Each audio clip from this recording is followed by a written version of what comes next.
尹熙，我累了，扶我去睡会儿吧。如今的我钮祜禄甄嬛，已是俯瞰天下，荣贵至极。臣妾要这天下做什么？臣妾想要的，始终就没有得到过。若有来生，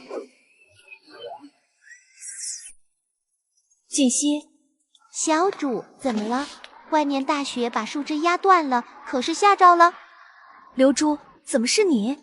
小主，昨儿晚上是我当差，不是锦溪呀。好端端怎么哭了？小主可不能哭，今儿是除夕，大好的日子，哭不吉利。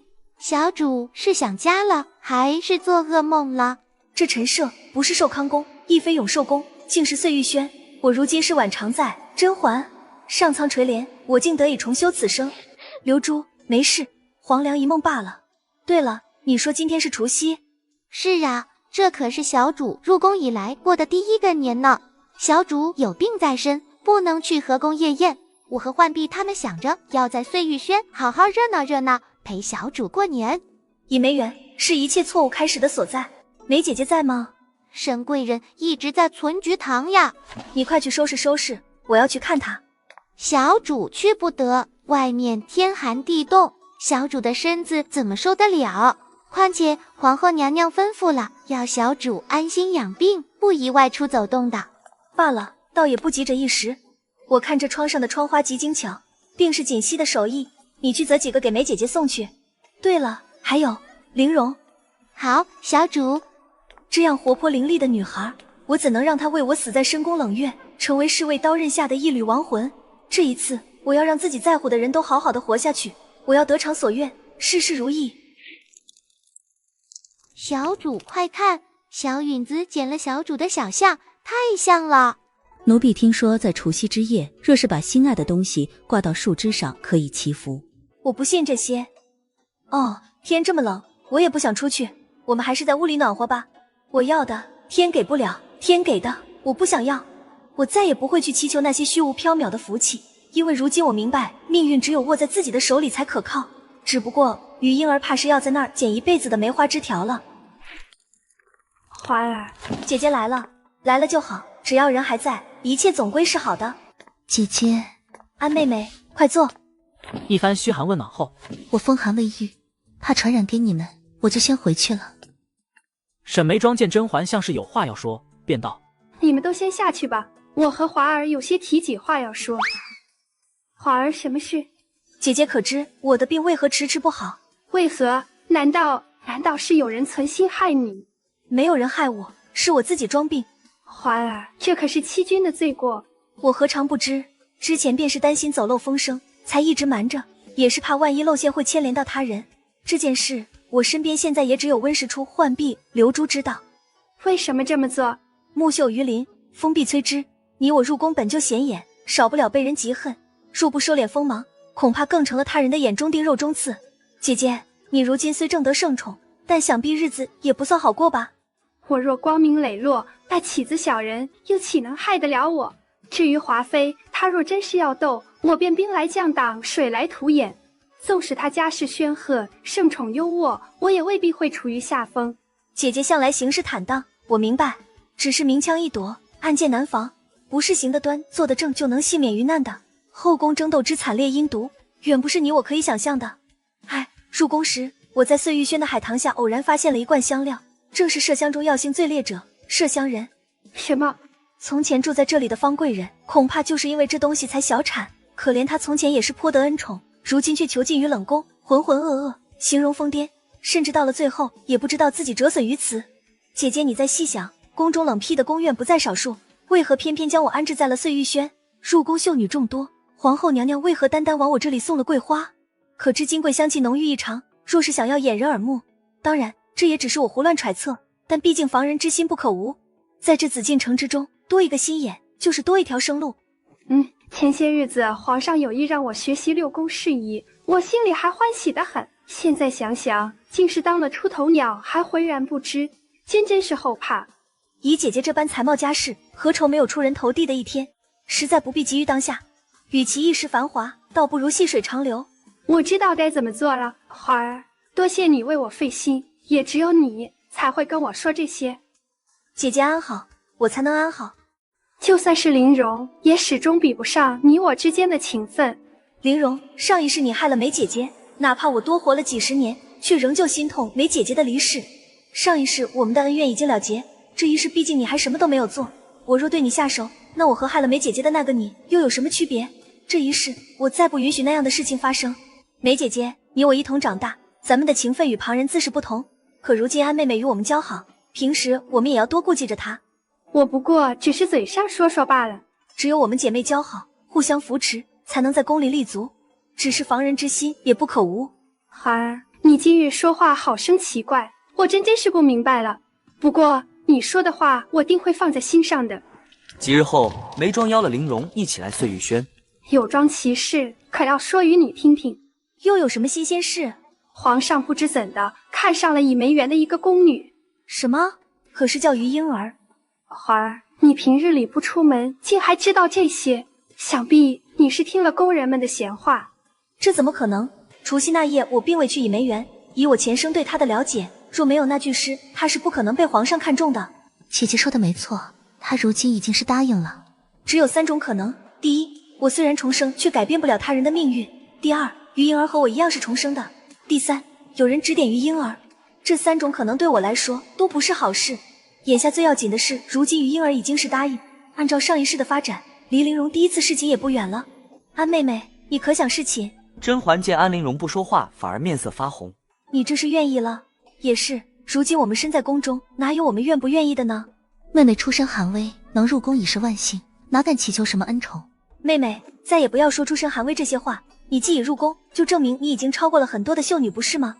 而且一时的位分不代表什么，况且妹妹的美貌不输旁人，且还在家时，我就听过妹妹的歌声，婉转动人，怕是宫里没几个人能比得上。妹妹，全听姐姐安排。梅姐姐，你先看会儿书，我和安妹妹去一下内室。甄嬛拉上床幔，没多久，玲珑便满脸通红的跑了出来。希望玲珑面对皇上时不再害怕了。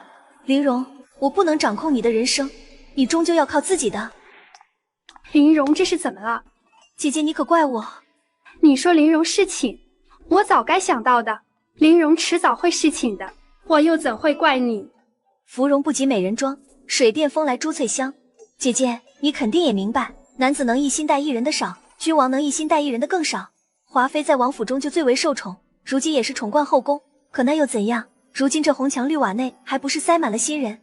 趁着梅姐姐对皇上动情不深，早点让梅姐姐认清现实，也好过以后伤心。梅庄走后，小允子，你去刘州那里拿些银子，去打听一些事。我跟你说，花落了，一盏毒酒，花落人亡。门口风大，小主还是快进去吧。锦溪，等小允子回来，你让她准备些木材，等春天到时，在附近的御花园里扎个秋千，记住，要在有杏花的地方。是。我若要护身边之人周全，岂能一辈子当一个无人问津的小小常在？杏花微雨，良辰美景，我是一定要赴的。恭喜小主，贺喜小主，敬事房传来旨意，今夜由小主侍寝。浣碧，你说小主为什么要让温太医偷偷带这些书到宫里来？我也不知道，你赶紧去藏到暗格里，免得被宫人们发现。好。小主，奴才打听到了，除夕当晚，于大隐在倚梅园念了一句诗，那诗和小主说的一模一样。他平日里可有读诗书？奴才问过倚梅园的工人，没人见过他读诗术。而且奴才听小主吩咐也问了，最近于答应是否有异常，工人们都说没有，只是自从当了答应，他就越发张扬和蛮横。这个性子也不像是重生啊。还有什么？哪怕是小事也要说与我知。有一个宫女见到于答应在除夕当晚去过翊坤宫。翊坤宫可知去做什么？说是华妃娘娘让于答应摘一些梅花过去，可是华妃娘娘从不喜欢梅花，更不会让人摘梅花去宫里。还有什么吗？翊坤宫的事奴才就查不到了。华妃娘娘平日里不少赏赐翊坤宫的工人，且华妃娘娘御下极严，想从翊坤宫打听事情实在是困难。到底怎么回事？想弄清楚于婴儿的事，就只能等我病好了去见见这个于婴儿。锦溪，你在外面守着，不许任何人进来，不管是谁来了都要通报一声。是，小主。小允子这暗格做得极好，可惜了，她空有一身手艺，难道她只能在皇宫里做太监了吗？小主，你要这些书做什么？进宫之前你不怎么看这些书的呀？这些书是给你们2个人看的。给我们？这些是关于长家和从商的书，我只希望你们见识到更广阔的天地。我如今被困红墙内，也许再无机会出宫，和你们不一样，你们要为自己活着。小主，我不要离开你。我也是。快起来，刘珠，你可有喜欢的事物？小主喜欢什么，我就喜欢什么。刘珠，宁妾，嫔妾只是让小下子包个核桃。糊涂，跟你说了多少次，改改你的性子，再如此恃宠而骄，便不要再跟着本宫了。于婴儿实在是愚蠢，要不是看他还有用，哎，不生气，不生气，不能气坏自个儿身子。娘娘，嫔妾再不敢了。行了，起来吧，过来，你从宫里找几个太监去做一件事。没多久，于婴儿便高兴地离开了。宋之准备笔墨，我要给哥哥写信。妹妹以笔墨寄情，遥祝哥哥安康。一昔日，哥哥娇媚策马之景，宛如昨日。愿哥哥在外珍重身体。下意，以往华妃的书信都是你誊抄，这次还是照以往办。皇上，这次的内容与以往没什么不同，不同的是信里多了一幅画，奴才已经查验过，这张纸没什么特殊的，是否需要奴才再画一次？画的内容倒是没什么，不过是华妃想念以前骑马的日子，但谨慎起见，还是你再画一次吧，毕竟是出自宫中娘娘的手笔，不可流传到宫外。是。浣碧，快把糕点端下去吧。姐姐真小气，我还没吃够呢。纯儿，你都已经吃了半盘了，再吃夜里可就睡不着了。那好吧，婉姐姐，我光顾着吃了，竟忘记说，刚才我和心肠载姐姐回宫，宫里的纸灯笼被风吹着烧起来了。正巧于答应坐着凤鸾春恩车过来，驾车的马受了惊吓，于答应也没在意，还说夜里风大，让我们小心一些。他并不像传闻的那么跋扈嘛。看来我要早点行动了，以后还不知会有什么变故，万一背后之人是敌非友，事情可就不一定能朝着我的想法发展了。好香啊，芋头。小主，你看，刘珠看了2页就睡着了，我看她睡得香，就没叫醒她。刘珠，让你看书真是难为你了，去吧，吃完快去睡吧。是。浣碧，小主，线下没有外人，你还要叫我小主吗？小姐，我进宫前，父亲将你与你娘的事告诉我了，这些年真是委屈你了。长姐，快起来，我知道你志气高，日后定不愿嫁与一个小厮。浣碧，你觉得宫里的小主娘娘过得如何？长姐，怎的突然说起这个？宫里的娘娘们自是地位尊贵，可我从没有这个念想啊。我知道，快坐下，我只是早点提醒你罢了。若你得到皇上宠幸，内务府定会查清你的身世，你觉得会不会查出你娘是罪臣之女的事？到时父亲会被如何处置？甄府又会怎样？甄嬛见浣碧面色不佳，便不再吓他。别担心，只要我们谨言慎行，等你到了年岁出宫，你便可时常见到父亲，也能替我尽一份孝心。长姐。小允子，什么事这么急？小主，您让奴才做秋千，奴才按吩咐做好了，只是御花园里已经有一个秋千了，奴才们的御花园的工人说是于答应近日里常常在那里荡秋千。哦，秋千可也是在杏树旁，还有他可有带箫？秋千并非在杏树旁，至于带没带箫，奴才不知。前世这个时间，于婴儿就常在御花园里等着皇上出现，这倒也没什么，只是多了个秋千。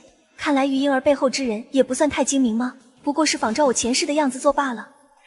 多谢娘娘指点，嫔妾这几日都在御花园里唱曲儿，皇上果然经过那里，还封了嫔妾为常在。嫔妾定不会忘记娘娘提携之恩，今后定当尽心为娘娘效力。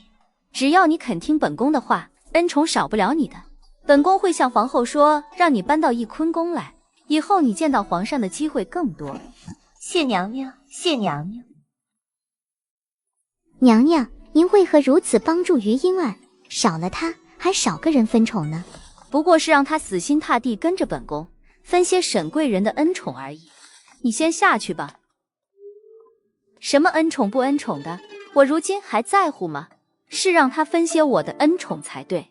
说起来，甄嬛和沈眉庄当真是姐妹情深，若我能在宫里少立敌人，自然是好事。可若让我放下身段与你们交好，我怎么肯？倚梅园的诗，御花园的秋千，除了帮助于婴儿得宠，还能戏弄一下你。甄嬛，从此我们便再无任何瓜葛。争宠，哼，你们去争吧，我有更重要的事做。哼，这个皇宫，哥哥，你要快点看懂我的信啊。至于曹琴墨，哼，我还得让你再多活些10日。简秋，你说华妃为什么让于常在搬去她宫里住？奴婢瞧着于常在最近恩宠不断，华妃娘娘定是想拉拢他，同时皇上也能常去翊坤宫。华妃之前就没少赏赐于常在东西，她哪里用得着如此拉拢？况且她定忍受不了有人和她分宠，而且还是在她眼皮子底下。华妃娘娘做事一向随着性子来，或许是住在同一个宫里，方便管教于常在罢了。许是我想多了。杏花微雨轻拂面，细雨轻扬入梦间。终于等到这日。晚常在箫吹得极好，本王有2套曲谱，不知晚常在可愿和本王一同鉴赏。妾身久留不合礼数，更不宜与王爷私下往来，妾身先行回宫了。清者自清，晚常在一定要如此避嫌吗？就在甄嬛转身的时候，奴婢参见皇上，皇上万福金安。流珠，这是果郡王。小主，奴婢采花回来，苏公公在假山外拦着不让奴婢进来，他说皇上在此，直到奴婢说了小主在这，他才放奴婢进来。这就是皇上啊！你是皇上？臣妾参见皇上，皇上万福金安。只是皇上为何谎称果郡王？若朕说清身份，你便拘束了，拘束就成了君臣，朕如何与晚常在一同品花、品诗、品箫？只是不曾想晚常在如此拘礼。此情此景与前世相差无几，而皇上仍与前世一样抱着甄嬛回到碎玉轩。沈贵人，皇上让你学着料理后宫事宜，可你连账簿上的数目都算错不止一次，如此粗心，难堪大用啊！嫔妾知错，自知无才，甘愿受罚。既如此，本宫便回了皇上，不必再为难你。虽然你做事粗心，可毕竟未酿成大错，就不惩罚你什么了。谢皇后娘娘。安妹妹，我刚给皇后请过安，想与妹妹说说话便走来了。皇上赏赐了我一些料子，不如让宝娟随浣碧去碎玉轩取来。宝娟是。就在宝娟走后，姐姐，这是怎么了？姐姐如今已经是婉贵人，皇上又赐了汤泉宫沐浴，姐姐昨个才从行宫回来，应该开心才是啊。安妹妹，我刚拜见过皇后娘娘，她说你见不得我受宠，日日在宫中咒骂我。妹妹，可有此事？婉姐姐，我没有啊。若是没有姐姐，我又怎么会顺利事情？我怎么会嫉妒姐姐？姐姐，你多次提醒过我皇上的年岁，那日事情，我见到皇上的面容，确实被吓到了。我一看到他便想到我那个无情的父亲。皇上与我父亲年岁相当，我年方28，却要接受那个从未见过面的老男人。我从不敢奢求能入宫当小主，也从没想过能侍寝，最好皇上能把我这个人忘了。可是不行啊，我还有母亲。姐姐，是皇后挑拨我们的关系。安妹妹，你我和梅姐姐关系甚好，又先后侍寝，看来皇后已经将我们视作眼中钉肉中刺了。姐姐，这可如何是好？不如我们就顺着皇后的意思，我们这样，然后那样。还有一事，妹妹你身边伺候的人都是内务府派来的，说不定就有皇后的眼线，妹妹平日里可要多留意一些。娘娘，安答应派了宝娟过来，说希望打发菊青去别处伺候。菊青不是婉贵人当初只给安答应的那个丫头吗？正是。宝娟还说今日婉贵人和安答应吵了起来，像是安答应嫉妒婉贵人抢了她的恩宠。既如此，菊青你就让内务府安排吧。姐妹反目这种事我见多了，看来是时候拉拢安答应了。眼下甄嬛不过是个贵人，就已经有汤泉宫沐浴的恩赐，她的容貌也不得不叫我担忧啊。华妃那边如何了？只要于常在出了翊坤宫，奴婢派的人就跟着了。这刚传了话过来，说是华妃甚少为难于常在，只是华妃让于常在没事少在她眼前晃悠。是了，谁会允许一个得宠的人在自己眼前呢？世兰，上一次信中你提到骑马，这一次又提到骑马，只是这次还画了一张图，到底是什么意思？哥哥，你就教我吗？教我吗？妹妹，你才多大啊？又是女孩子，何必这么着急？哥哥骑的我为何不能？驾！是兰，吓到没？怎么会？妹妹不要急，听哥哥慢慢与你说。你要放松下身，跟随马的动作，千万不要逆着他的性子来。马儿也是有脾气的，他看你顺着他的心意便柔顺一些，你若乱来，他就会像刚才一样把你摔下去。娘娘，婉贵人求见。这么晚了，他来做什么？不见。周宁海传轿子，随本宫去延庆殿。华妃娘娘驾到！华妃娘娘，端娘娘已经睡下了。起来！周宁海把吉祥拖下去，都去外面候着。娘娘，为什么？多少年了，你每次发脾气闯到我宫里，都是这样的架势。是你害了我的孩子。如果我真的是罪大恶极，皇上也不会留我苟活至今。是啊，这样的话你早就说过，不止一次，是我自己听不懂话中之意。那你呢？你为了那个男人甘愿承受这一切，你置我们之间的姐妹情于何地？华妃，你说什么？那个男人？哪怕是如今，你也对皇上有情，对不对？你不过也是和我一样，被他三言两语，被他的一点恩赐迷昏了头脑，看不清形势。你这是什么意思？皇上能借你的手害了我的孩子，让你承担罪名，害我们姐妹反目，你还对他有情吗？当年那碗药，他为何偏偏让你端给我？你从没想过吗？你和我同样是将门之女，他对你对我又有何区别？华妃，为何你今日有些不一样了？你已经看明白了，你终于想明白，让你小产的不是我了。我看明白了，那你呢？你若是想得明白，便派人告诉周宁海一声；若是想不明白，就当我今日没来过，当我没说过这些话，而我们也再回不去了。哼！皇上让姐姐学着料理后宫事务，姐姐怎能如此清闲，在此处弹琴？哦，妹妹竟忘了，姐姐如今已无权过问后宫之事。既然于常在也爱这湖边风光，不如此处便让与妹妹。彩月，我们走。小主，华妃娘娘叮嘱过，让小主行事谨慎，不要沾惹是非。哇塞，你真是吃里扒外。小主，奴婢知错了。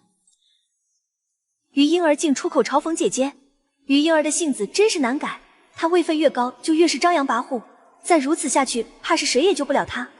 罢了，我不理会便是，不能学着料理后宫事务也好。如今我也乐得清闲自在。还好梅姐姐真的听进去了我的话。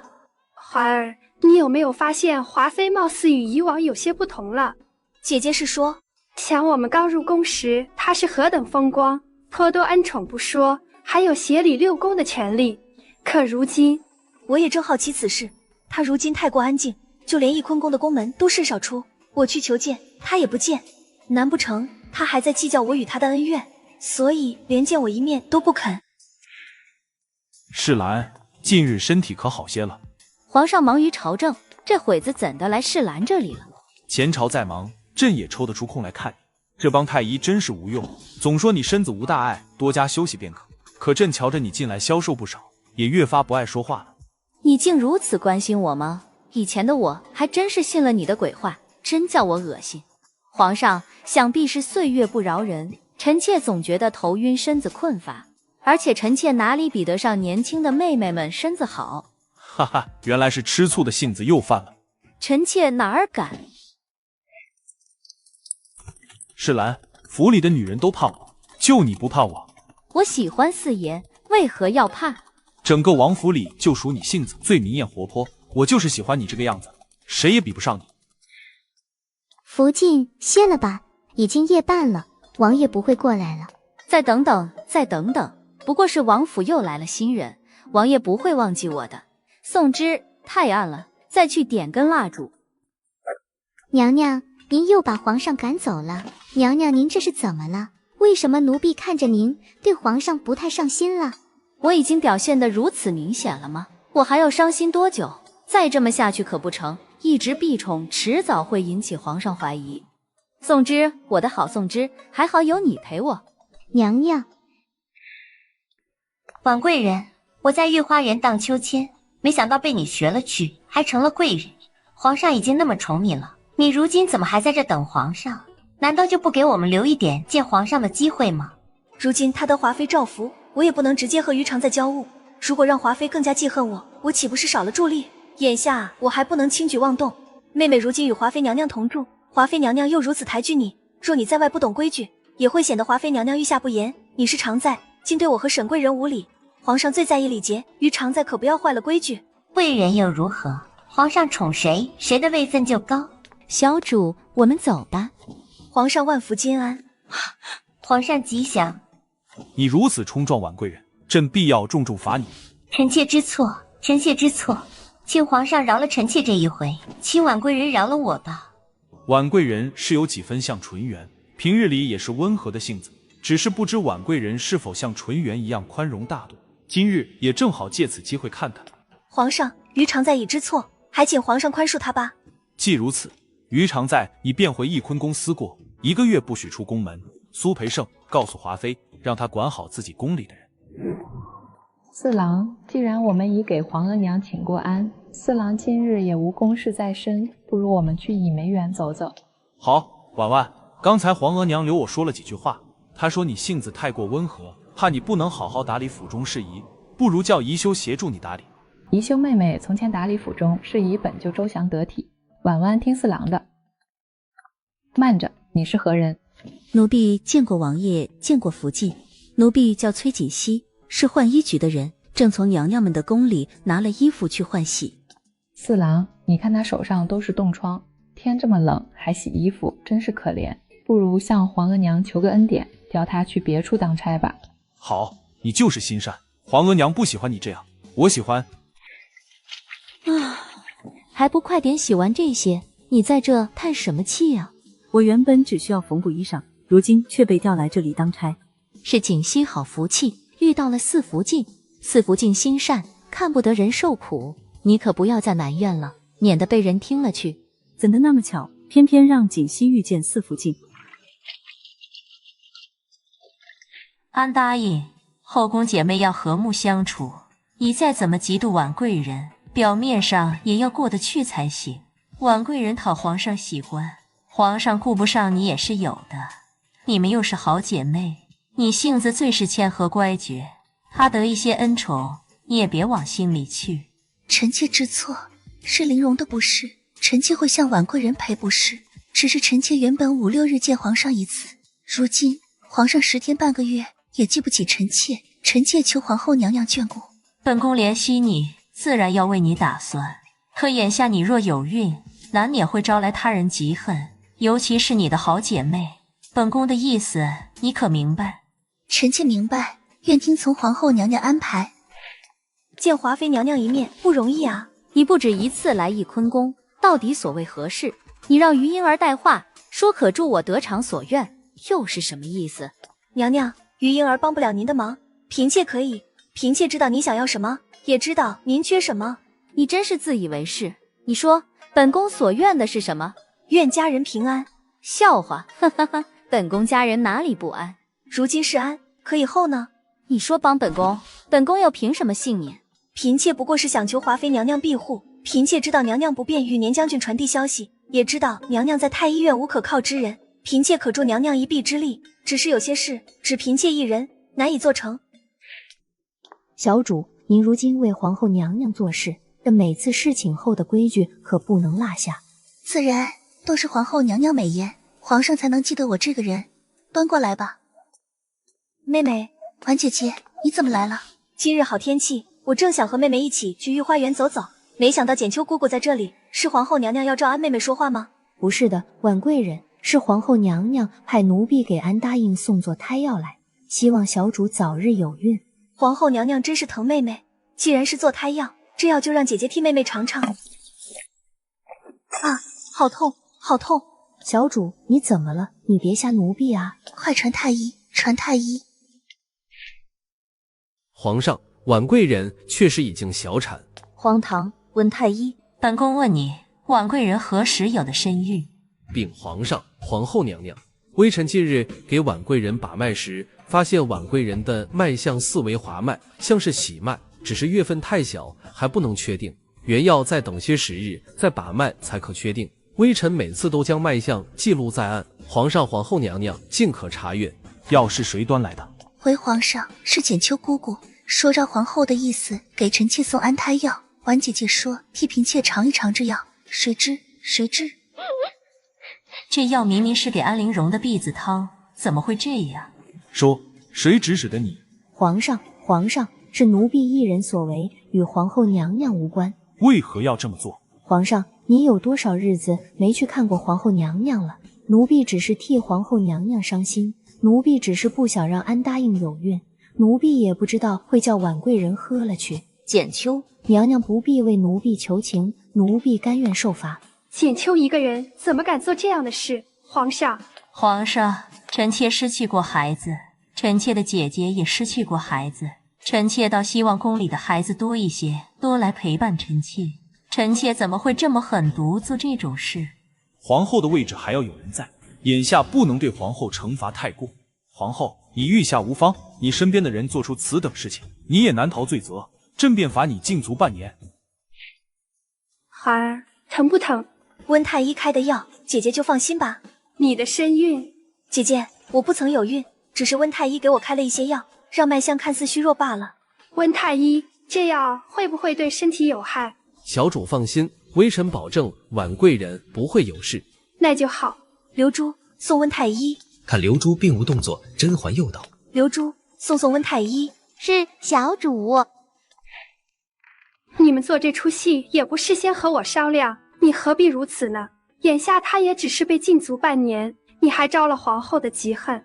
他可不是表面这样贤惠，只要我们想在宫里活下去，必须得这么做。是啊，禁足半年算什么？只不过除去了简秋，让他少些助力，剩下的就看华妃娘娘了。是啊，皇后本就不想我有孕，我们只不过是将计就计。姐姐妹妹，你们可向往宫外的日子？进宫这么久了，哪里还敢想这个？眼下只要我们在乎的人平安就好。是啊，姐姐，那不该是我们想的。刘珠，你刚才想什么这么入神？喊你送温太医，你都没听见。我在想，温太医的医术可真是神奇，既能让小主看似喜脉，又能让小主看似小产，真的令人佩服。宫里没有女太医，照顾小主总是有些不方便。如果我也懂些医术就好了。你竟对这个感兴趣？好啊，让温太医拿一些医书和草药过来，让你学习，不是什么难事。日后温太医来请平安脉，你也能跟着学上一二。怕是又要像之前一样，看不过2张纸就呼呼大睡了。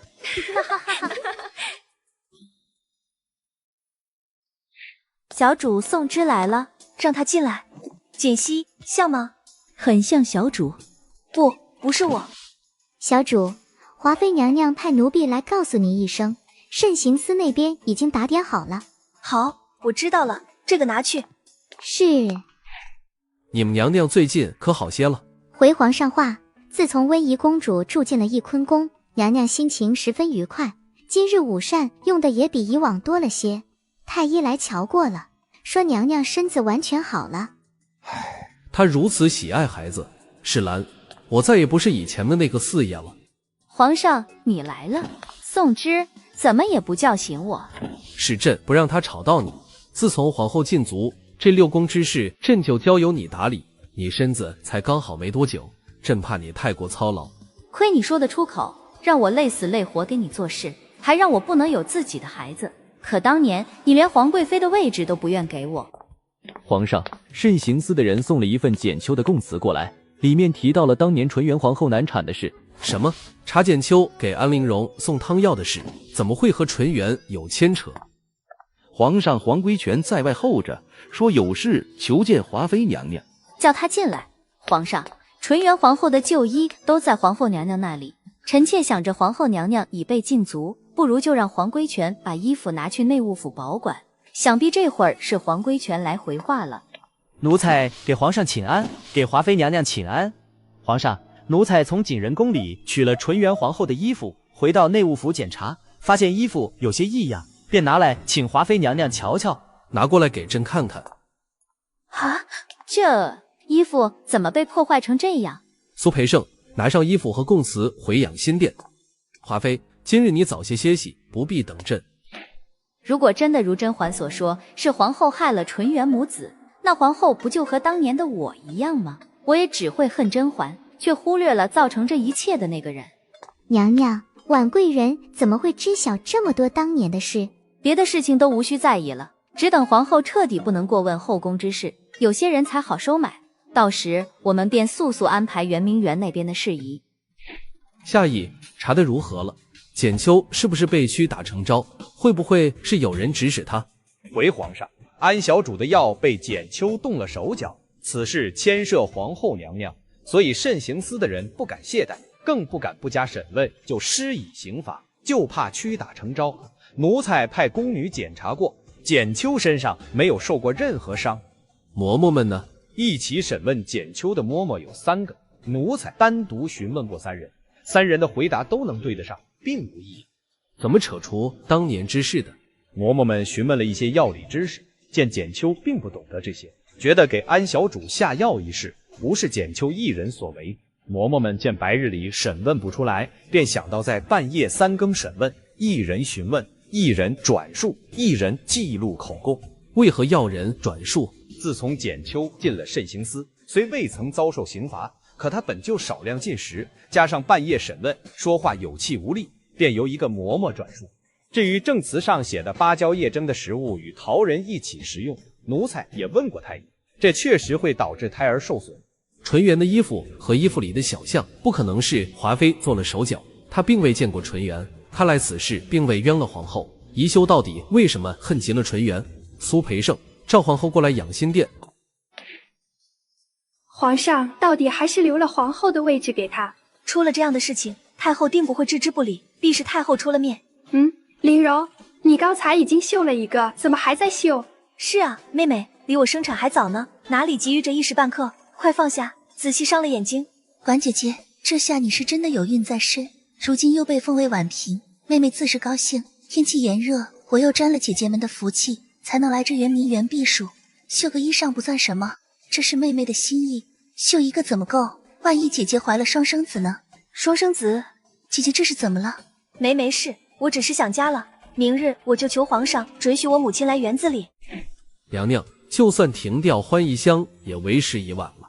温太医，那本宫让你准备的药呢？娘娘，这事情微臣做不得，这不单单会损害龙体，还涉及到皇家子嗣问题。环妹妹是说过，华妃需要什么给她就是，只要不会牵连到自身，可这是非同小可啊。本宫保证此事不会牵连到你身上，你若替本宫办事，本宫自会赏你。可你如今已经知道了此事，却不为本宫办事，你觉得你还有活路吗？本宫就再给你几天时间，此事不要让婉嫔知道，记住了吗？就是在这个池塘初见，可今生没有了倚梅园的小巷，也没有华妃曹启墨的刁难，自然也就没有了惊鸿舞，没有桐花台的相遇，更没有凌云峰的交心与琴瑟和鸣。于你而言，我仅仅是个陌生人罢了。不过也好，唯有不相见，你才能够安然地度过这一生。时辰到了，我和玉娆也该出园子了。母亲一定要记住女儿的话。我会劝你父亲尽早远离官场。我这一回去也不知道什么时候才能看娘娘了，万事唯有靠娘娘自己了。娘娘，温宜还小，她一定会想额娘的，就让嫔妾见见温宜吧。你可知本宫为何要将温宜抱来自己身边？哼，还不是你想装出一副慈母模样，好引得皇上多往你那里去。娘娘，本宫这么多年来一直未能怀上子嗣，可你却不同，你是生养过的人，如今温宜老实在你身边待着，你让皇上怎么和你亲近？嫔妾如今已年老色衰，哪里还敢盼望这个呢？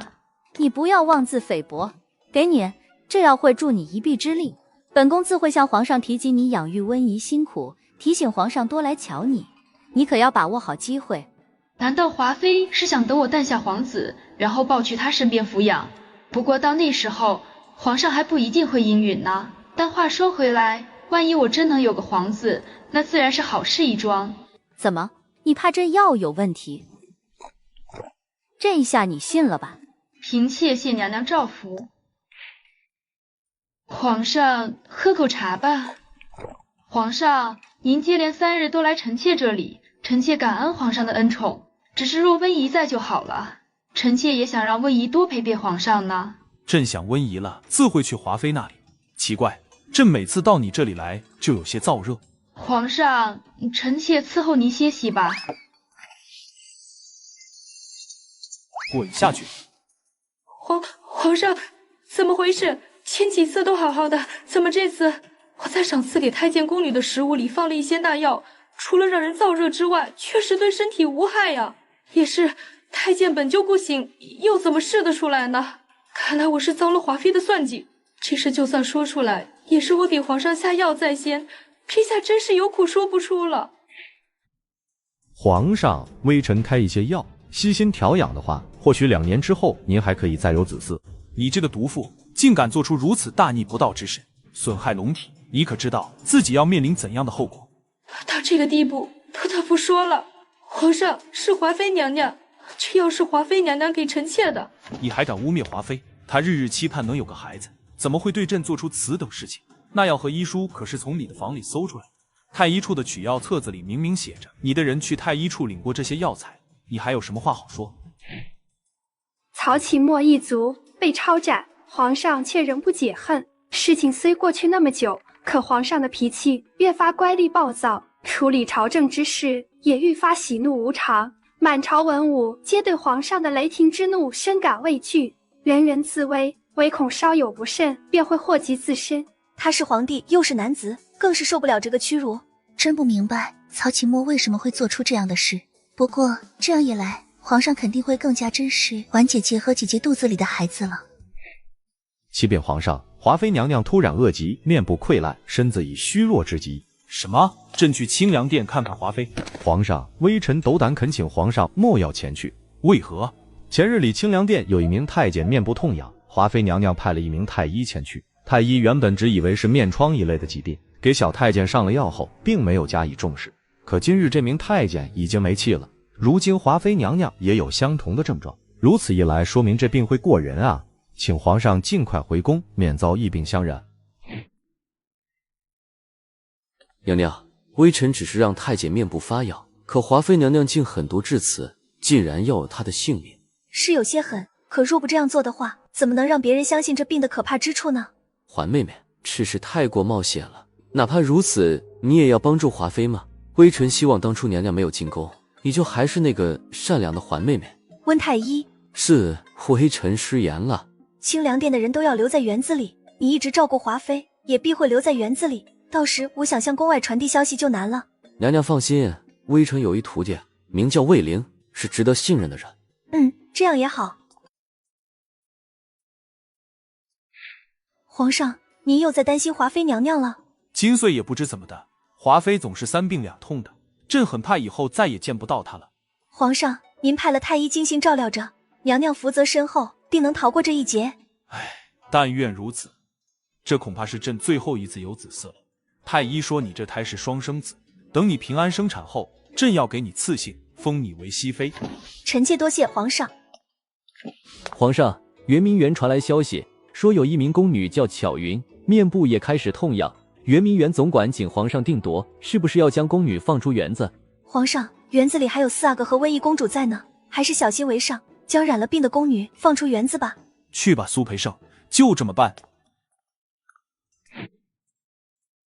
娘娘，宫里已经同意将巧云放出园子了。宋之，不要叫我娘娘了，以后她就是华妃娘娘。巧云，我再问你一遍，这药喝下去，你就一辈子不能说话了。还有这个药，若是涂到脸上，可再也恢复不了容貌了。你当真愿意？娘娘，让奴婢再称呼您一次娘娘吧。奴婢家人犯了事，若不是您和大将军相帮，奴婢家人就没活路了。娘娘就是叫奴婢去死，奴婢也心甘情愿。快起来，小姐，让奴婢跟你一起走吧。奴婢自从跟了小姐，从未离开过小姐。宋之，你要是离开了，这边还有谁替我打理后面的事？唯有你在这里，这事才能确保万全。照顾好温宜，等我。年世兰离开圆明园，待天黑后，居然骑马离去。哥哥，妹妹，哥哥知道你受委屈了。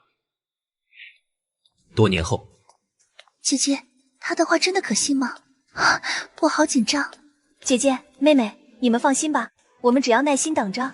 如今皇上实施暴政，百姓早已经是苦不堪言，宗室子弟也早已经蠢蠢欲动。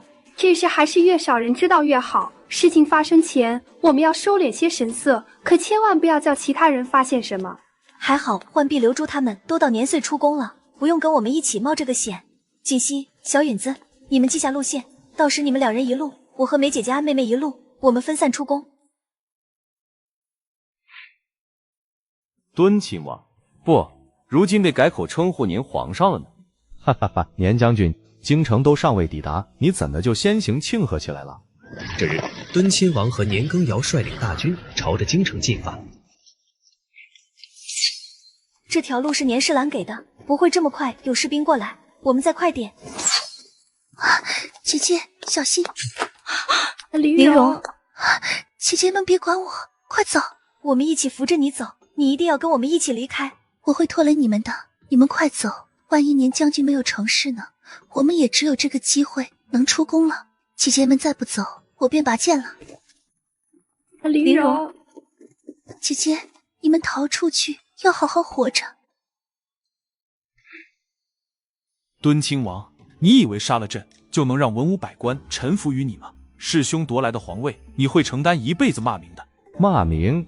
这几年百姓苦不堪言，文武百官也早已怨声载道，你觉得咱俩谁的骂名多？年羹尧，年羹尧，算你还认得清形势，放了朕，朕会给你留个全尸。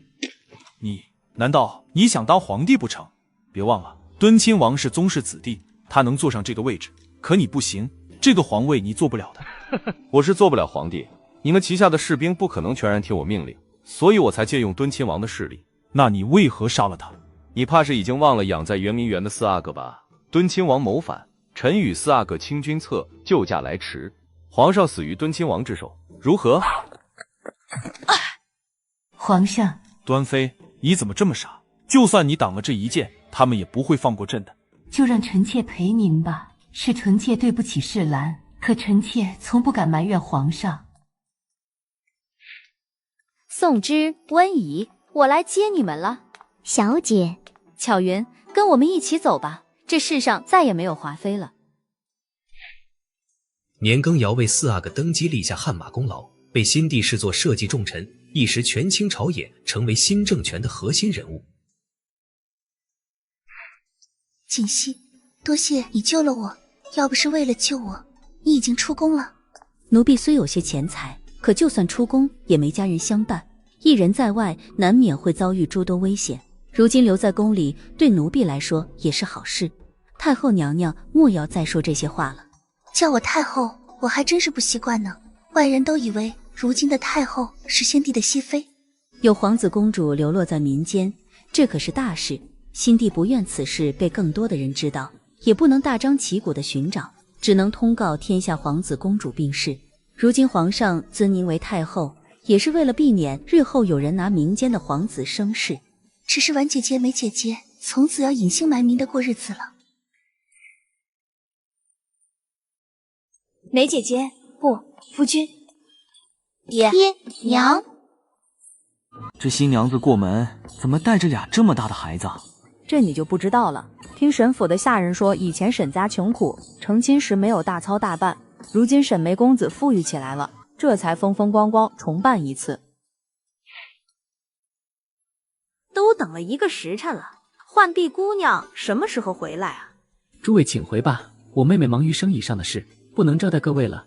允公子呀，你瞧瞧你这妹妹，年岁也不小了，如今来府上提亲的人可是把门槛都踏破了呢。依我看呢，何不趁着这个机会好好挑选一个如意的妹夫呢？这种事你决定不就成了吗？是啊是啊，为何非得你妹妹同意呢？时光不等人呐，再过些年可就没这么多公子哥排着队来提亲喽。难不成你们俩兄妹过一辈子？我妹妹养我一辈子咋了？不，我是说我养我妹妹一辈子，那又如何？他们终于走了。浣碧姑娘，哥，你还当你是小允子呢？哥又说错了，妹子，这么多人，你咋就看不上一个呢？这个不急，等流珠生产完，我俩想出去走走。以后这里的生意可就交给你了。不如我陪你们一起去，也好护你们安全。娘子，你怎么又出来了？你要小心身子啊。实初，我就是有点闷，想出来走走。我坐这里不碍事的。娘亲又想爹爹了，爹爹对娘一定很好。娘每次想爹爹了，都会带女儿来这里。是啊，那样的日子已经太遥远了。